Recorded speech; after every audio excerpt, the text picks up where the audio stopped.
కార్తీక పౌర్ణమి రోజు గుళ్ళో పూజారులకి దీపదానం ఇస్తే చాలా మంచిదంటారు. ఇంటి దగ్గర నుంచి కొన్ని బియ్యం, కొన్ని వెజిటేబుల్స్ తీసుకొచ్చాను. అందులో 11 రూపాయలు కుంకుమ పసుపు అండ్ ఉసిరి దీపం పెట్టాను. ఉసిరి దీపం పెడితే చాలా మంచిదంటారు.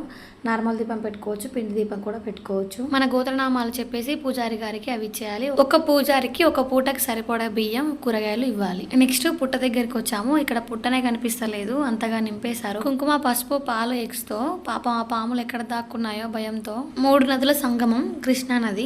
ఈ నదిలో పౌర్ణమి రోజు దీపాలు వదిలేస్తే చాలా మంచిదంటారు. అరటి దొప్పలో 3 దీపాలు పెట్టి వదిలేశాను. ఇంకా ఎర్లీ మార్నింగ్ 4కే వదిలేస్తే మంచిదంటారు. నది స్నానం చేసి వదిలేయాలి. ఆ రోజు బోట్స్ క్లోజ్ చేశారు, చాలా జనాలు ఉన్నారని. ఇంకా వెళ్తూ గంగాదేవత దగ్గర ఒక దీపం పెట్టాను. నిమ్మకాయ దీపం పెడదాం అనుకున్నాను. మా ఆయనని నిమ్మకాయ ఒలిచేయమంటే దాంట్లో పెద్ద బొక్క పెట్టాడు. ఇంకెలాగో సెట్ చేసి పెట్టేశాను. ఇంటికి వెళ్తూ నేను మా పొట్టిగాడు ఐస్ క్రీమ్ కొనుక్కున్నాము. వేణు మాత్రం సోడా తాగుతున్నాడు. వీడియో నచ్చితే సబ్స్క్రైబ్ చేసుకోండి.